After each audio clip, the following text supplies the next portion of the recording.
नमस्कार, मेरे चैनल पर आपका स्वागत है। इस वीडियो में हम बात करेंगे वृश्चिक राशि के लिए 22 जुलाई से 31 जुलाई तक के लिए साप्ताहिक राशिफल की।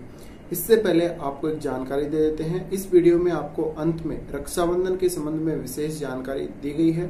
साप्ताहिक राशिफल के जो वीडियो हैं उनकी लेंथ आपकी रिक्वेस्ट पर बढ़ा दी गई है। प्रत्येक जो वीक का राशिफल होगा उसमें अब आपको उस पर्टिकुलर वीक में पड़ने वाले कोई विशेष त्योहार या व्रत के बारे में विशेष जानकारी मिलेगी, जिससे आपको एक सटीक वीडियो मिलेगा। एक ओवरऑल जो एक कंप्लीट वीडियो होता है वीक का वो मिल सकेगा और आप उस वीडियो से ज्यादा फायदा उठा सकेंगे और अपनी लाइफ को बेहतर बना सकेंगे। तो इस वीडियो के अंत में जो रक्षाबंधन के संबंध में आपको जानकारी दी गई है उसको देखना सुनना ना भूलें। तो अब स्टार्ट करते हैं हम हमारा वृश्चिक राशि का साप्ताहिक राशिफल। देखिए, ये राशिफल आपका चंद्र राशि पर आधारित है और इसमें सबसे पहले हम देखेंगे चंद्रमा की स्थिति को। तो यहाँ पे जो चंद्रमा की स्थिति बनेगी 22 जुलाई से 22 और 23 जुलाई को चंद्रमा आपके सिंह राशि में ट्रांजिट करेंगे। तो राशि स्थान से ये 10वें भाव में चंद्रमा का ट्रांजिट होगा, जो आपको प्रोफेशनली बहुत अच्छा रहेगा। जॉब में उन्नति होगी। अगर जॉब नहीं मिली है तो आपको जॉब मिलेगी। साथ ही अगर आप ऑलरेडी एक जॉब कर रहे हैं तो आपको वहां पे प्रमोशन हो सकता है। इसके साथ ही आपके बॉस के साथ आपके रिलेशन काफी अच्छे होंगे। एक तरह से अगर देखा जाए तो ये जो शुरुआती 2 दिन है उनमें आपका ध्यान ज्यादा से ज्यादा अपने काम पर रहेगा।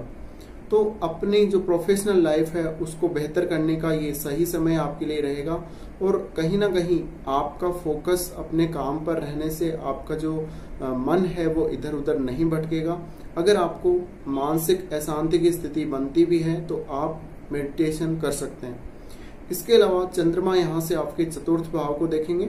चतुर्थ भाव पर चंद्रमा की दृष्टि होने से माताजी के साथ संबंध बेहतर होंगे। प्रॉपर्टी वगैरह का काम है तो उसमें लाभ मिलेगा। हाँ, यहाँ पर 10वें भाव में जो चंद्रमा है उसकी वजह से आपको सरकारी लाभ भी हो सकता है।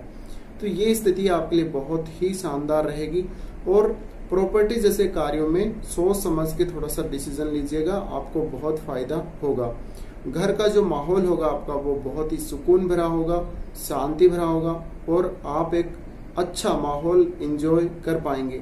घर में किसी प्रकार की समस्या चल रही थी तो अब वो दूर हो जाएगी और जो लोग अभी भी वर्क फ्रॉम होम कर रहे हैं उनके लिए ये सबसे बेस्ट समय रहने वाला है। उसके बाद यहाँ पर जो स्थिति बनेगी 24 और 25 जुलाई को यहाँ पर चंद्रमा आपके कन्या राशि में ट्रांजिट करेंगे।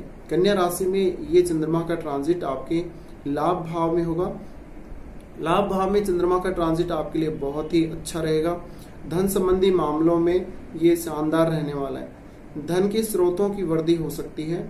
पैसे से संबंधित जो भी काम आपके अटक गए थे वो आपके आगे बढ़ सकते हैं। पैसे को लेके कोई दिक्कत नहीं होगी। आपको कहीं ना कहीं से अचानक लाभ प्राप्त होगा। कुछ आपके नए दोस्त बनेंगे जो आपको सहयोग करेंगे, विशेषकर फाइनेंशियली सपोर्ट वो आपको करेंगे। इसके अलावा आपको प्रशासनिक उच्च पदों पर बैठे हुए लोगों से भी लाभ होगा।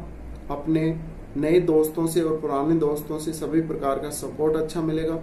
बड़े भाई से आपके संबंध बेहतर होंगे और अगर अभी तक बेहतर नहीं चल रहे थे तो अब उनको बेहतर करने का बहुत ही अच्छा समय ये रहेगा। साथ ही बड़े भाई का सपोर्ट आपको फाइनेंशियली भी मिलेगा, जिससे आपके लिए बहुत शानदार ये रहने वाला है। इसके साथ ही यहाँ से अब देखिए चंद्रमा देखेंगे आपके 5वें भाव को। अगर आप एक आर्टिस्ट हैं, एक कलाकार हैं, तो आपके लिए ये समय बहुत अच्छा रहने वाला है। आप अपनी कला के प्रदर्शन के माध्यम से पैसा अर्जित करेंगे। प्रेम संबंधों में सफलता मिलेगी। अगर अभी तक प्रेम संबंध नहीं थे अब आपके प्रेम संबंध बन सकते हैं।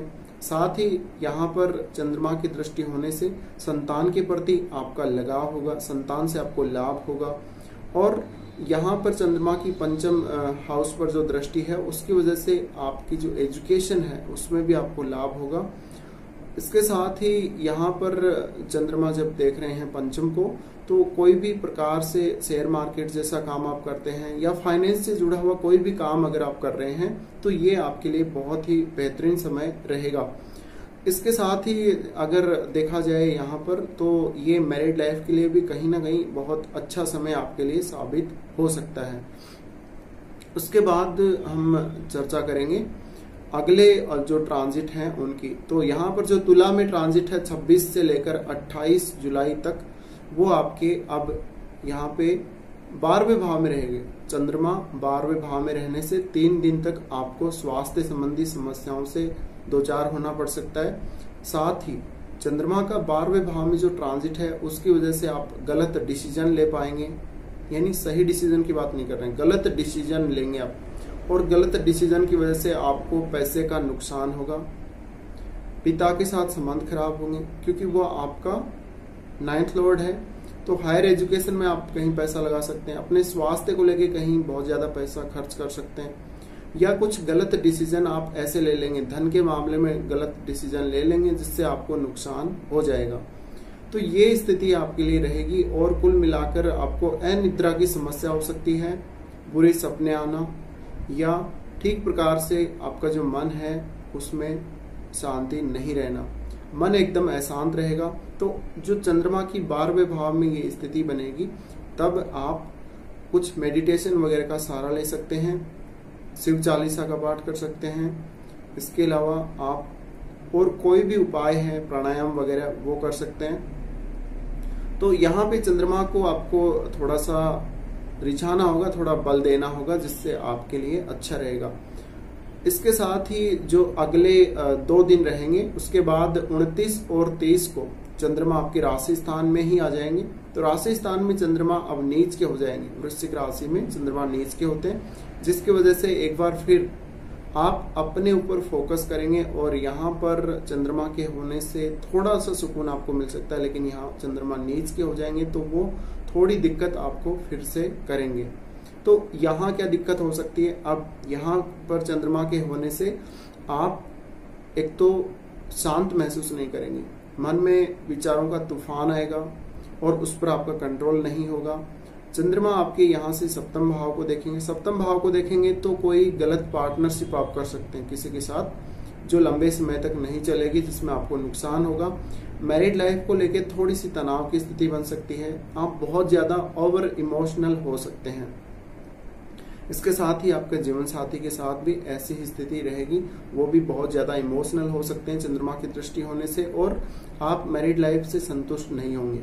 इन 2 दिनों में कुछ ज्यादा आप अपनी लाइफ से अपेक्षाएं करेंगे, एक्सपेक्ट करेंगे, तो ये समय थोड़ा सा अच्छा नहीं रहेगा। उसके बाद जो चंद्रमा है वो 2nd हाउस में चले जाएंगे। अंतिम दिन 31 जुलाई को चंद्रमा आपके 2रे भाव में ट्रांजिट करेंगे। 2रे भाव में ट्रांजिट करने की वजह से धन संबंधी मामलों को लेकर ये स्थिति काफी अच्छी रहेगी, और आपके लिए यहाँ पर चंद्रमा एक तरह से जो पिछले 5 दिन से आपको परेशान कर रहे थे धन संबंधी मामलों को लेकर, स्वास्थ्य को लेकर, उसमें अब आपको लाभ मिलेगा।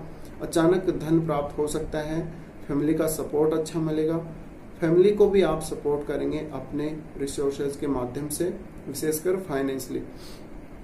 यहाँ पर चंद्रमा के होने से आप अपने भोजन पर, अपनी डाइट पर अच्छी तरह से ध्यान देंगे, और आप अपने आप को बेहतर बनाने की कोशिश करेंगे।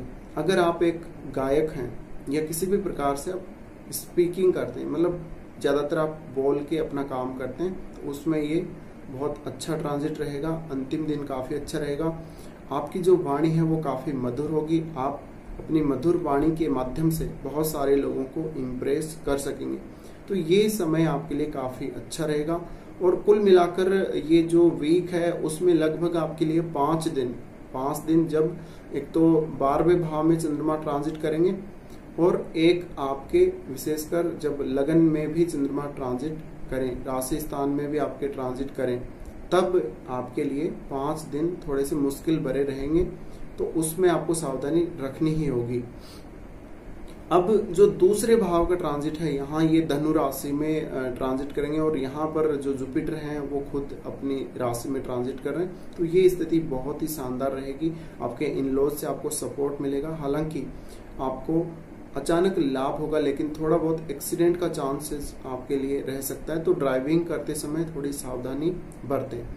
इसके साथ ही ये जो पूरा वीक है उसमें अगर आप मेडिटेशन करते रहेंगे, अपना जो ध्यान है एकाग्रचित करने के लिए कुछ उपाय करते रहेंगे तो आपके लिए बहुत ही अच्छा रहेगा। इसके लिए ज़्यादा से ज़्यादा आप शिव पूजन कर सकते हैं। शिव पूजन करने से मन बहुत ही शांत रहता है। आप ओम शब्द का जाप कर सकते हैं, अपनी इच्छा अनुसार कितना भी कर सकते हैं, तो उससे आपका मन है वो बहुत ही शांत रहेगा और इसका आपको लाभ और भी मिलेगा। ओम शब्द है उसका बहुत सारे उसके लाभ हैं, तो और भी आपको लाभ प्राप्त होंगे। तो कुल मिलाकर ये जो वीक है वो आपके लिए अच्छा रहेगा, कुल 5 दिनों को छोड़कर। अब देखिए, इस वीडियो को आप आगे देखते रहिए, इसमें आपको रक्षाबंधन से संबंधित विशेष जानकारी दी गई है। तो आज के इस अंक में अब शुरू करते हैं रक्षाबंधन के बारे में विशेष जानकारी। आपको पता है रक्षाबंधन इस बार 3 अगस्त 2020 को मनाया जा रहा है। इस बार काफ़ी सारे इस पर शुभ संयोग भी बन रहे हैं। भाई बहन के प्रेम उत्सव का प्रतीक पर्व रक्षाबंधन का पर्व इस बार 3 अगस्त को कई शुभ संयोगों में मनाया जाएगा। इस बार श्रावणी पूर्णिमा के साथ महीने का श्रावण नक्षत्र भी पड़ रहा है, इसलिए पर्व की शुभता और बढ़ जाती है। श्रावणी नक्षत्र का संयोग पूरे दिन रहेगा, हालांकि सुबह 7:15 बजे तक भद्रा रहेगी। भद्रा काल में पर्व मनाना शुभ नहीं है, इसलिए यह समय निकल जाने के बाद ही पर्व मनाया जाएगा। रक्षाबंधन के पर्व पर इसके पूर्व भी कई बार भद्रा की स्थिति बनी है। 3 अगस्त को सुबह 7:15 तक भद्रा काल की स्थिति रहेगी।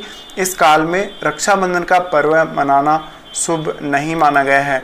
रक्षाबंधन के अगर शुभ मुहूर्त की बात करें तो सुबह 9 बजे से 10:30 बजे तक शुभ रहेगा। इसके अलावा दोपहर 1:30 बजे से 3 बजे तक चल की चौगड़िया, दोपहर 3 से 4:30 तक लाभ की चौगड़िया, शाम 4:30 बजे से 6 बजे तक अमृत की चौगड़िया, शाम 6 से 7:30 तक चल की चौगड़िया का योग बन रहा है। इस बार पर्व पर कई शुभ संयोग भी बने हैं। सावन का आखिरी सोमवार, श्रावण पूर्णिमा, श्रावणी नक्षत्र और स्वार्थ सिद्धि का विशेष संयोग बन रहा है। यह दिन नामकरण, अन्नप्राशन, यात्रा, व्यापार, वाहन क्रय के लिए अच्छा है। ब्राह्मण वर्ग रक्षाबंधन के लिए श्रावणी उपक्रम जनेऊ बदलते हैं। रक्षाबंधन का पर्व श्रावण मास में उस दिन मनाया जाता है जिस दिन पूर्णिमा अपराह्न काल में पड़ रही हो। ध्यान रखें कि यदि पूर्णिमा के दौरान अपराह्न काल में भद्रा हो तो रक्षाबंधन नहीं मनाना चाहिए। ऐसे में यदि पूर्णिमा अगले दिन के शुरुआती 3 मुहूर्त में हो तो पर्व के सारे विधि विधान अगले दिन करने चाहिए। लेकिन यदि पूर्णिमा अगले दिन के शुरुआती 3 मुहूर्तों में न हो तो रक्षाबंधन को पहले ही दिन भद्रा के बाद प्रदोष काल के उत्तरार्ध में मना सकते हैं। शास्त्रों के अनुसार चाहे कोई भी स्थिति क्यों न हो, भद्रा होने पर रक्षाबंधन मनाना निषेध है। ग्रहण, सूतक या संक्रांति होने पर यह पर्व बिना किसी निषेध के मनाया जाता है।